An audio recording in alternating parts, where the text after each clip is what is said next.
睡前聊历史，每天一个历史故事。今天我们聊的是宋朝为什么敢让纸变成钱。我们现代人早已习惯了出门不带钱包，甚至连纸币都很少用了，手机一扫，数字流动。但在人类漫长的历史中，绝大部分时间里，钱必须是沉甸甸的金属，黄金、白银或者铜钱。直到1000年前的中国宋朝，发生了一场静悄悄却惊天动地的革命。一群四川的商人和官员试图把人们手中沉重的铁钱变成轻飘飘的纸张，这就是世界上最早的纸币——交子。这不仅仅是印刷术的应用，这实际上是人类历史上第一次国家级的金融实验。它的核心问题只有一个：宋朝政府凭什么敢让一张废纸变成钱？而老百姓又为什么会相信这张纸能买到东西？今天这个文案会比较长，大概需要你花20-30分钟的时间，但我保证听完之后，你会对货币、通货膨胀以及国家信用这3个词拥有完全不同的理解。要理解纸币为什么诞生，我们首先得回到北宋初年的四川。大家都知道李白的《蜀道难》，说蜀道之难，难于上青天。四川盆地四面环山，地理封闭。这种封闭不仅阻挡了脚步，也阻挡了经济的流通。北宋建立后，为了防止四川的地方势力再次割据，赵匡胤制定了一个非常特殊的货币政策，四川地区禁止使用铜钱，只能使用铁钱。为什么？因为铜是当时全中国的硬通货，把铜抽走运到中央，四川就没有财力造反了。但这给四川的老百姓和商人带来了巨大的灾难。铁钱有什么问题？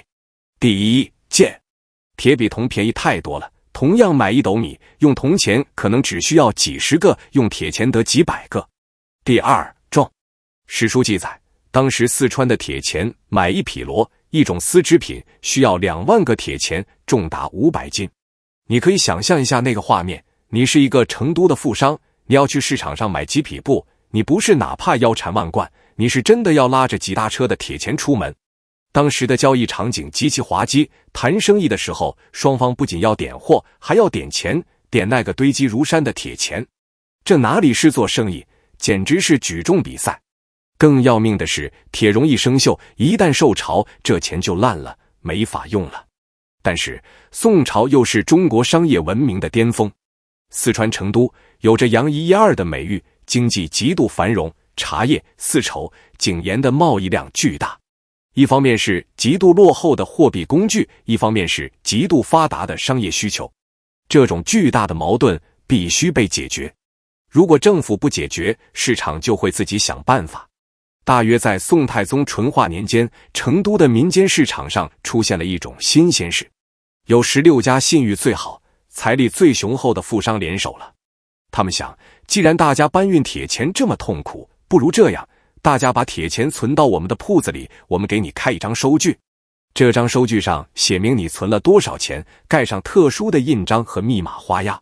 当你需要用钱的时候，拿着这张收据，随时可以来取铁钱。不仅如此，你拿着这张收据去买布，卖布的人如果也认可我们这16家的信誉，他也愿意收这张纸，因为他知道拿着纸就能换回铁钱。这张纸当时被称为交子，交就是交合、交换的意思。这最早的交子其实就是一种存款凭证，或者叫本票。这16家富商开设的店铺叫交子铺。为了吸引大家存钱，他们甚至规定，存钱不仅不给利息，你还得给我交保管费。但即便如此，商人们还是趋之若鹜，因为太方便了。一张轻飘飘的纸代替了成百上千斤的铁疙瘩。这是人类货币史上一个伟大的瞬间，价值符号终于和实物价值分离了。但是私营的金融体系有一个天然的弱点，贪婪和风险控制能力的不足。随着交子的流通越来越广，这16户富商发现了一个秘密，存进来的1万斤铁钱绝不会在同一天被取走。甚至很多人把交子当钱用，永远在市场上转手，根本不来兑现。那我是不是可以多印一点交子？反正只要大家不一起来挤兑，我就没事。于是超发开始了。有的富商挪用客户的存款去炒房，去放高利贷，去挥霍。危机终于爆发了。可能是因为经营不善，也可能是因为遭遇了挤兑，这16户富商中的几家突然宣布破产，拿不出铁钱来兑换交子。这下乱套了。手里拿着交子的人发现这就是张废纸，愤怒的群众把交子铺围了个水泄不通，官司打到了成都府衙。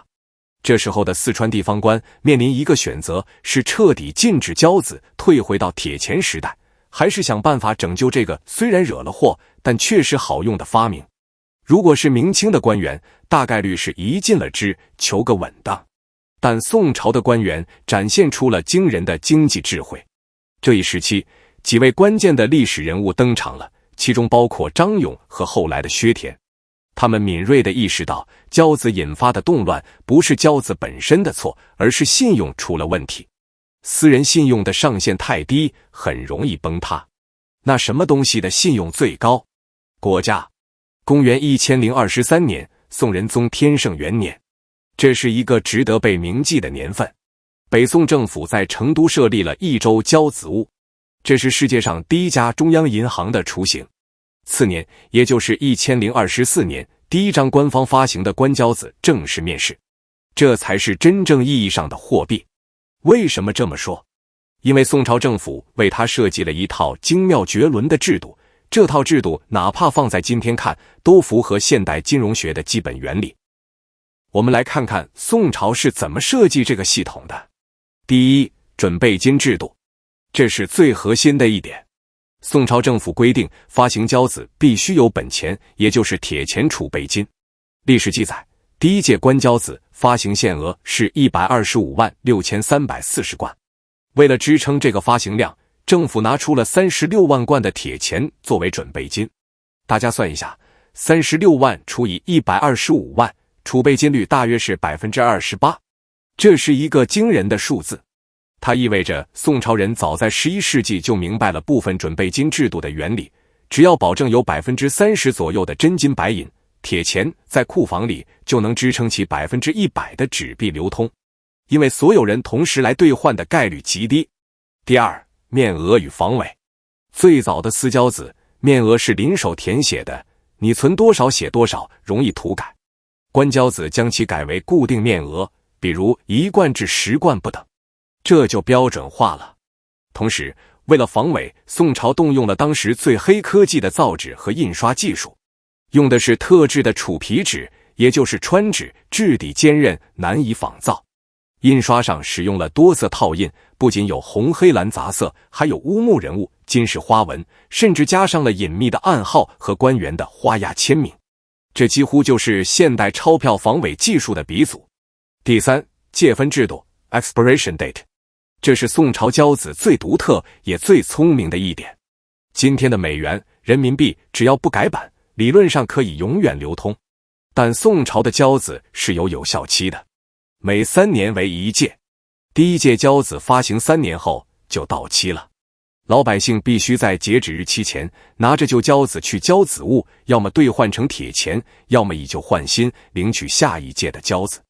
为什么要这么做？首先是物理原因，纸张容易磨损，3年差不多烂了。其次，也是更重要的经济原因，回笼货币。通过借分，政府可以定期清算，确切掌握市场上有多少货币在流通，防止流落在外的纸币无限累积，导致失控。在以旧换新的时候，政府会收取每贯30文的公墨费，也就是 3% 的手续费。这实际上是政府发行货币收取的铸币税。最初的交子只允许在四川地区流通，这其实是一个金融沙盒实验。如果四川乱了，不会波及全国。在这套严密的制度下，官交子获得了巨大的成功，四川的商业效率瞬间起飞。商人们再也不用拉着几千斤的铁钱跑路了，揣着几张纸就能做千万贯的大生意。由于官府严格遵守大约 30% 的准备金率，老百姓发现拿着交子随时真的能换出铁钱来，信用建立起来了。很快，交子的价值甚至超过了铁钱。因为携带方便，市场上甚至出现了有人愿意用1000个铁钱去买面值980的交子的情况。这就是信用的溢价。宋朝政府做成了人类历史上第一笔无中生有的信用生意。第4章，黄金时代与隐忧。从天圣元年1023年开始，在此后的几十年里，交子运行得非常平稳。宋朝的经济也在这种金融润滑剂的帮助下达到了繁荣的顶峰。当时的宋朝财政收入是唐朝最高峰时的几倍，汴京和成都的繁华程度让马可波罗后来惊叹不已。但是潘多拉的魔盒一旦打开，就不会只吐出金银财宝，还会吐出灾难。纸币的诱惑太大了，对于皇帝和朝廷的大臣来说，他们发现了一个看似完美的魔法，缺钱了。印啊！以前铸铜钱还得找铜矿炼铜，成本很高，现在只需要一张纸，一点墨水，盖个章，钱就来了。这种诱惑就像《指环王》里的魔戒，很少有人能抵挡得住。北宋中期，战争阴云密布，西边有西夏，北边有辽国，打仗就是烧钱。当国库里的铜钱和铁钱不够用的时候，朝廷的目光自然就投向了那个在四川运转良好的印钞机。开始的时候还是小心翼翼的，比如把交子的发行限额稍微提高一点点，或者把交子的流通范围从四川扩大到陕西，为了支援对西夏的战争。这个时候准备金率开始下降了，但还没有崩盘，因为宋朝庞大的经济体量还能消化这些多出来的纸币。真正的转折点出现在宋徽宗时期以及那个著名的奸臣蔡京手里。宋徽宗赵佶是个伟大的艺术家，但绝对是个糟糕的皇帝。他喜欢修园林、艮乐，喜欢收集奇花异石、花石纲，这都需要海量的钱。而蔡京作为宰相，他讨好皇帝的方法很简单，搞钱。蔡京也是个绝顶聪明的人，他懂经济，但他没有底线。他发现交子的借分制度太麻烦了，每3年要回收一次，还要准备金，太束手束脚。于是在崇宁年间，朝廷干了一件极其短视的事情，打破了戒。本来这一届交子到期了，该回收销毁。蔡京说别销毁了，继续用吧。